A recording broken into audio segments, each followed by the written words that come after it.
cuyo nombre, Libertad.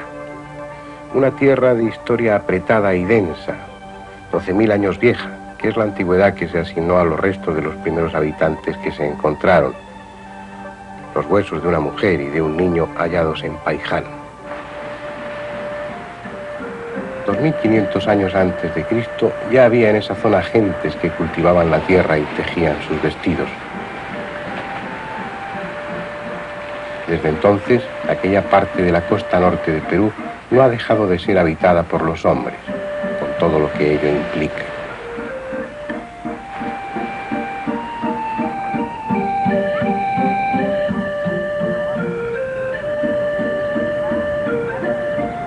La capital del departamento es Trujillo, quizá la más española de las ciudades peruanas y quizás también por ello la primera en independizarse.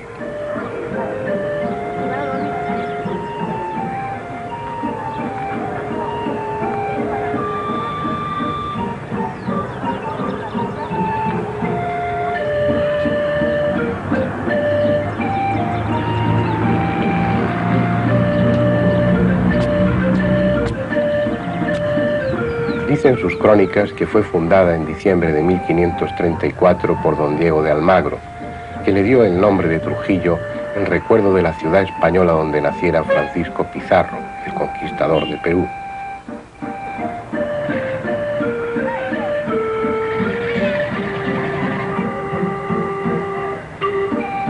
Con mejor sentido que en el viejo mundo, las nuevas villas fundadas por los españoles fueron trazadas a cordel, con calles rectas y plazas abiertas.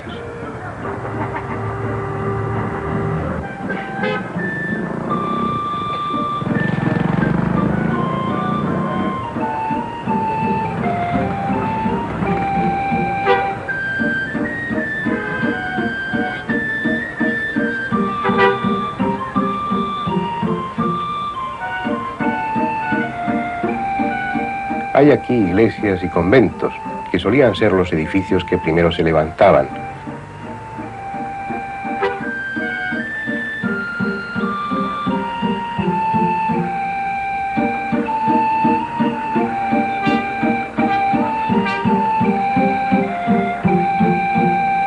Pero hay también casas solariegas, de patios enlosados, que hablan de un tiempo reposado y discreto.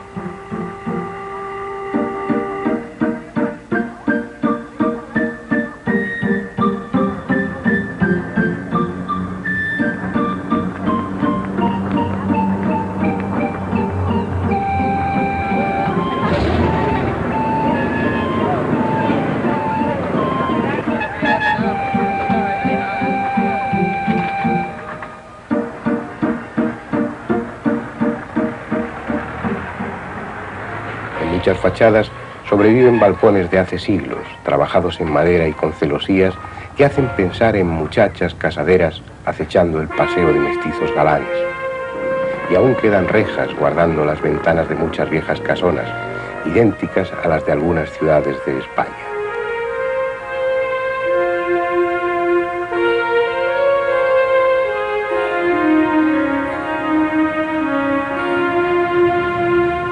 Parece que los que allí llegaron hace 4 siglos y medio, en su mayor parte extremeños, quisieron hacer de Trujillo una copia mejorada de sus pueblos, con calles rectas y anchas, pero sin perder el aire de una ciudad española.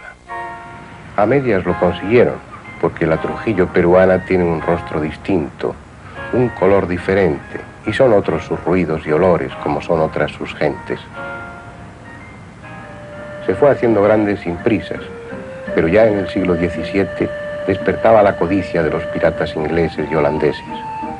Por eso un virrey, el duque de Palata, mandó edificar una muralla en torno a ella para mejor defenderla. Trujillo y Lima fueron las 2 únicas ciudades amuralladas del Perú, pero el peligro para la colonia no estaba fuera, sino dentro. Fue Trujillo la primera del país en proclamar su independencia en 1820 y la primera en izar la bandera nacional.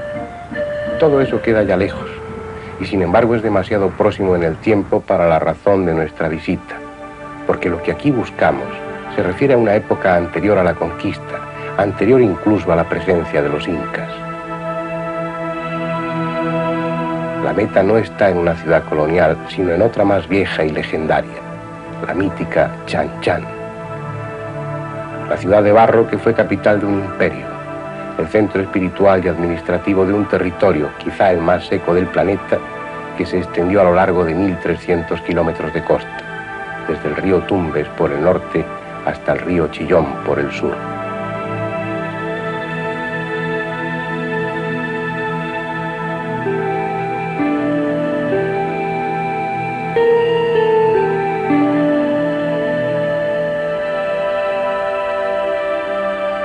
Todo es arenales y pedregales sequísimos, y por ellos no se ve cosa viva ni nacida, hierba ni árbol, sino son algunos pájaros ir volando.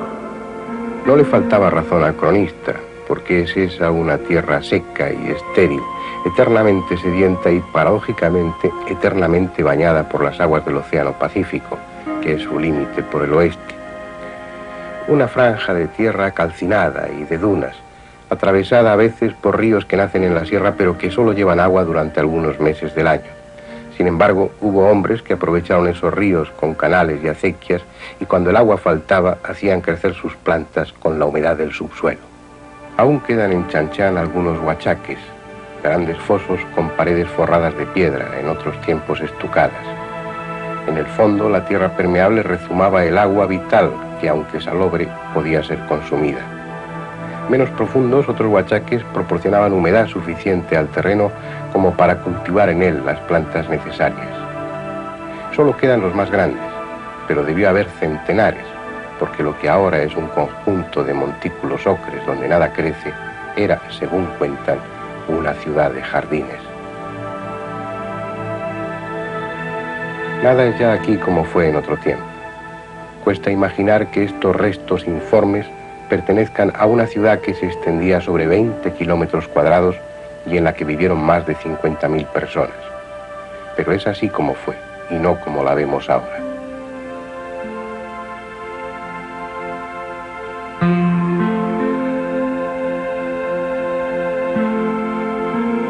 Por sus calles anduvieron gentes que vestían de alegres colores. Con ellas se cruzaba la litera de un noble, o una procesión, camino de la huaca donde se iba a celebrar alguna ceremonia. Estos muros, apenas reconocibles, lo eran de palacios y templos, y otros de talleres donde se fundían los metales, el bronce para las armas, el oro y la plata para ornamentos. A la sombra de esos mismos muros se instalaron puestos en que alfareros y pescadores vendían su mercancía. Las calles, ahora silenciosas, estuvieron llenas de sonidos, de voces, de pisadas. También debieron oírse risas y canciones, porque a las gentes de Chan Chan se las describió como alegres y locuaces. Y era además centro al que acudían peregrinos, artistas, comerciantes. En cualquier cruce que ya no existe, hubo tiendas donde se vendía ropa de algodón, que aquí era hilado y tejido. Ese algodón, que como el maíz o la patata, tan importante fue para el antiguo peruano. En Europa era desconocido, pero cuando Herodoto, casi 500 años antes de Cristo, se refirió al de la India como una exótica planta que en lugar de fruto daba lana, ya hacía milenios que en esta tierra era utilizado. Constructores de una inmensa ciudad de barro, dominadores de un extenso territorio, pescadores, hábiles agricultores, tejedores. Pero ¿quiénes eran los hombres de Chan Chan? Uno podría buscarlos entre los de ahora mismo, porque no ha pasado mucho tiempo, apenas 7 siglos, desde que se constituyó el Imperio Chimú, del que Chan Chan fue capital.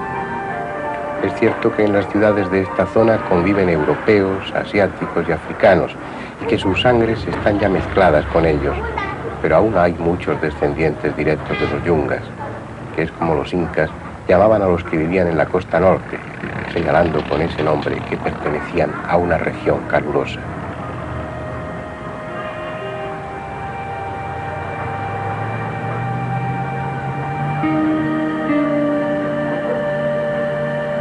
Eran los mismos que desde hacía mucho tiempo habitaban esta parte del Perú, hasta que un día, según la tradición, alguien llegó y cambió sus destinos. El Dios creador vino del mar y enseñó a las gentes de Yunca a construir ciudades y templos. Les enseñó a abrir canales y a ensanchar los valles de la costa. para que crecieran en los campos la yuca y el maíz, el algodón y las pitas, el melón y la calabaza. Fue el mítico Tacainamo, el fundador de la primera dinastía Chimú, que un día llegó al valle del río Moche y suele ser representado sobre una balsa de madera arrastrada por dos nadadores. Un hombre divinizado, o tal vez un dios humanizado, uno de esos dioses maestros que aparecen en tantas tradiciones americanas y a los que se alude como llegados de las estrellas unas veces y otras como llegados del otro lado del mar. Pareciera que leyendas y religiones se empeñaran en llevar la contraria a arqueólogos y antropólogos, empeñados a su vez en que las culturas americanas nacieron y se desarrollaron sin ninguna influencia exterior. El caso es que Tacainamo, fuese hombre o dios, llegó a la tierra de los yungas, les enseñó otra forma de vida y les puso en la senda de la conquista, más o menos como hicieron otros dioses con otros pueblos.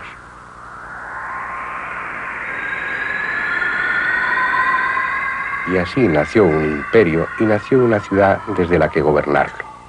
Sin contar al mítico Tacainamo, dicen que hubo 9 reyes antes de que imperio y ciudad fueran conquistados por el Inca. Por eso, en Chan Chan existen 9 ciudadelas. Esta es una de ellas, la que llaman Ciudadela Shudi, parcialmente reconstruida por los arqueólogos para dar una idea de cómo fue en aquellos tiempos ya lejanos.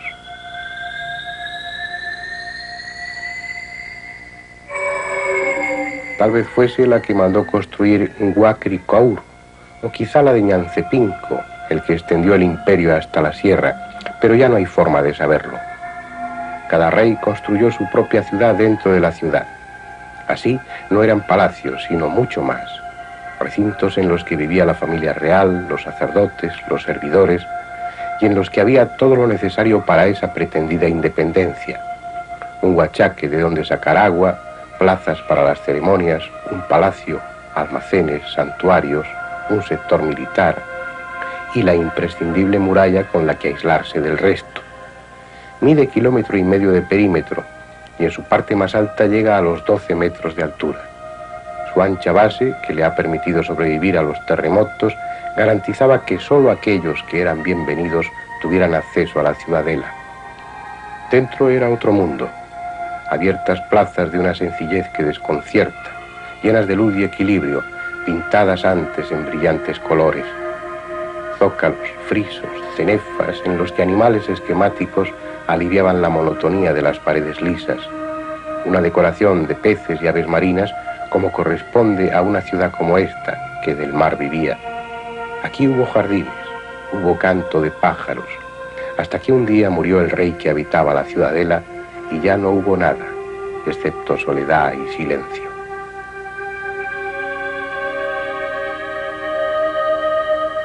Porque aseguran que ese fue el destino de las 9 ciudadelas de Chan Chan. Muerto el rey, las puertas eran selladas con todos sus servidores dentro, para que siguieran atendiéndole en la otra vida.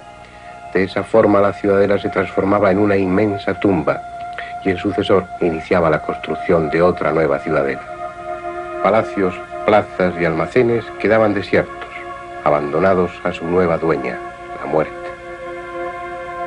Tan solo una visita se produciría, la de los dioses, que acudirían a recoger el alma de los que allí quedaban enterrados, de aquellos privilegiados que pasaban de una a otra vida con la seguridad de una felicidad eterna. Fuera, en el cementerio del pueblo, el destino de las almas no debió ser tan glorioso, como tampoco lo ha sido el de sus huesos. Profanadas decenas de veces, sus tumbas han vomitado ya cuanto de valor se encerraba en ellas, aunque es probable que alguna quede inviolada, porque en su afán carroñero, los huaqueros, los buscadores de tesoros, han cubierto unas con la tierra sacada de otras, convirtiendo el cementerio de Chan Chan en un caos en el que los arqueólogos empiezan ahora a trabajar. Pero la muerte iguala a nobles y a plebeyos, y si las tumbas populares fueron profanadas, las otras, las de reyes y sacerdotes, no sufrieron mejor suerte. Más codiciadas por encerrar mayor riqueza, las tumbas de las ciudadelas han venido siendo saqueadas desde que los incas conquistaron la ciudad. Solo una mínima parte ha ido a parar a los museos. El resto de máscaras mortuorias, de orejeras, prendedores, collares y los 1000 objetos de oro y plata que formaban el ajuar funerario fueron fundidos por unos y por otros a lo largo de los últimos 5 siglos. La cantidad depositada en las tumbas de Chan debió ser inmensa. En 1566, el rey de España recibió 268 kilos de oro procedentes de esa zona, el célebre quinto que correspondía a la corona. Si se tiene en cuenta que se trataba de la quinta parte de lo que oficialmente se extraía, no es exagerado suponer que la cantidad total superase las 2,5 toneladas de oro. 26 años después, en 1592, la corona de España recibía otros 124 kilos de oro en concepto de quinto. Y aún queda mucho más por extraer de las huacas y de las tumbas de Chan y de otros lugares del valle del río Moche. Oro y plata por toneladas. Sin embargo, el mayor valor de Chan está en sus adobes, en ese material perecedero, un tesoro arqueológico que se está perdiendo. Aquí, en esta parte del Perú, casi nunca llueve, no sobra la piedra y hace calor. Por eso el adobe resulta idóneo para construir, ahora igual que antes.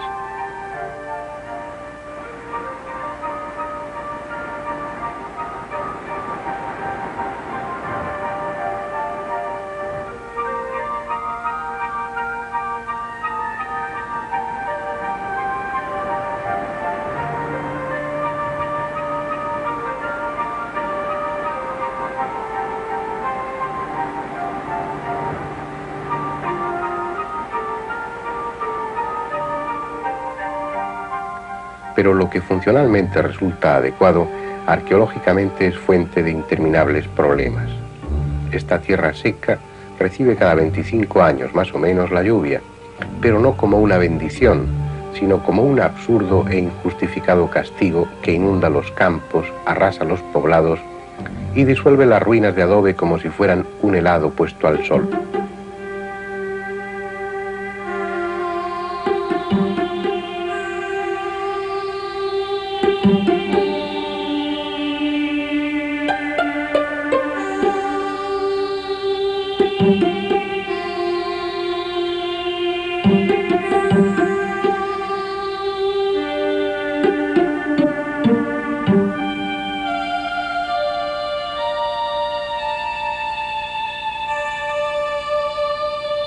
En 1925, la lluvia torrencial redujo Chan a poco menos que un conjunto de montículos arcillosos apenas reconocibles.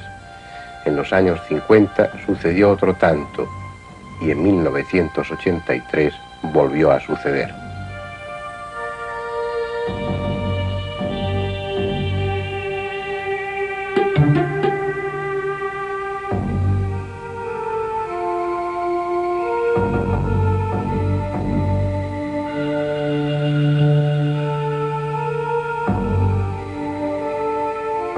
Ana María, estas lluvias del año 83 han traído malas consecuencias para Chan, ¿no?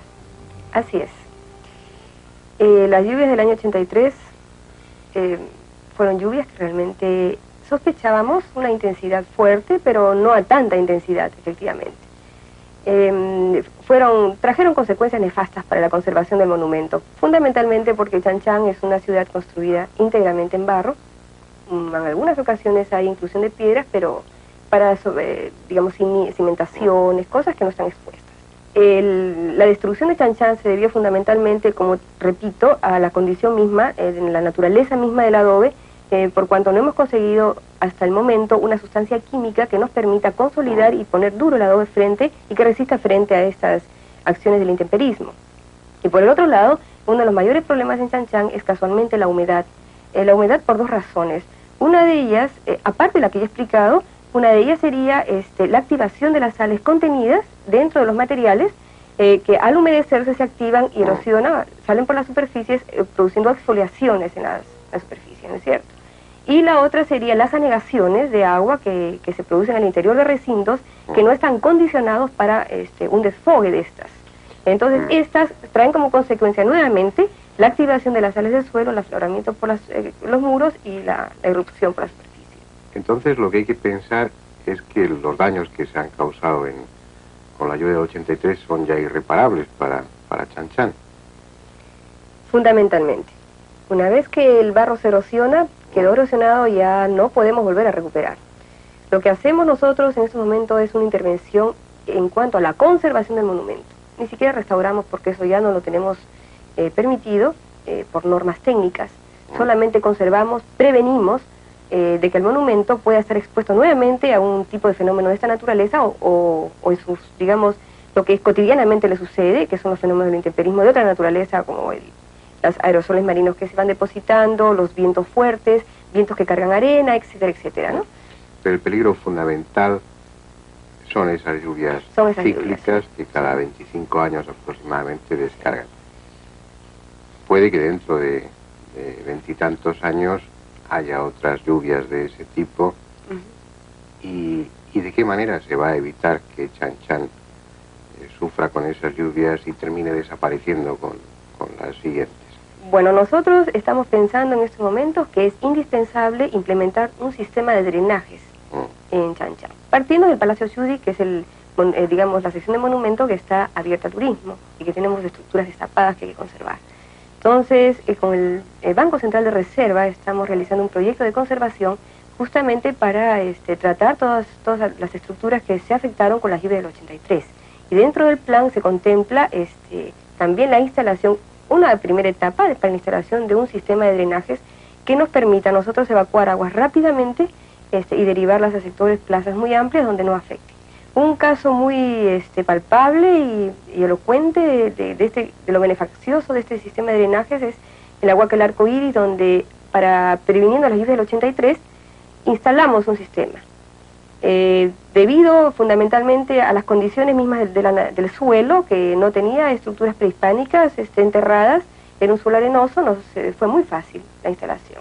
Entonces conectamos una serie de redes y tuberías en todos los cubículos con un desfogue hacia la parte externa. Cuando vinieron las lluvias, erosionó ciertamente la parte de las cabeceras de muros y los paramentos laterales, pero no hubo acumulación de agua que depredara las partes bajas, que es donde está casualmente las partes originales del monumento. Entonces, esto mismo se pretende hacerlo en Chan Chan de a pocos. Y esto también es un problema no muy fácil de solucionar, porque bajo las estructuras de superficie que se ven, por ejemplo, en el Palacio Yudi, nosotros tenemos un paquete de 5 metros de profundidad de contenido arquitectónico-cultural.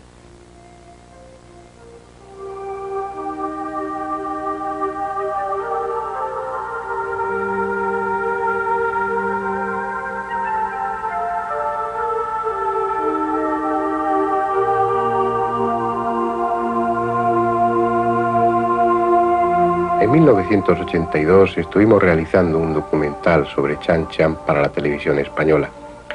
En él advertía a los espectadores de entonces que posiblemente esas imágenes que estaban viendo eran irrepetibles, que una nueva lluvia destruiría mucho de lo que en el documental aparecía. Resultó ser una especie de premonición. Un año después volvía a llover torrencialmente sobre Chan Chan, con los resultados que Ana María Hoy le ha comentado. Dentro de un tiempo imposible de precisar, sucederá de nuevo. Y aunque los arqueólogos dispongan de unas semanas para proteger lo más vulnerable, gran parte de esa ciudad de barro de 20 kilómetros cuadrados desaparecerá para siempre.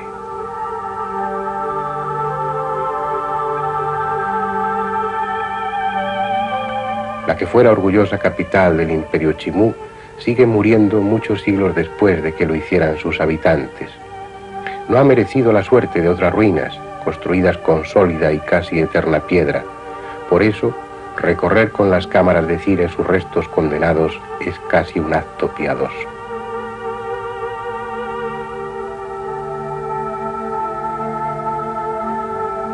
Pasado el tiempo, estas imágenes dormirán en algún archivo, en alguno de esos almacenes de fantasmas que son las filmotecas.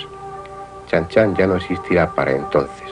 Se habrá reintegrado a la tierra y puede que al hacerlo haya cumplido su mejor destino, unirse al fin con sus gentes en el más profundo olvido.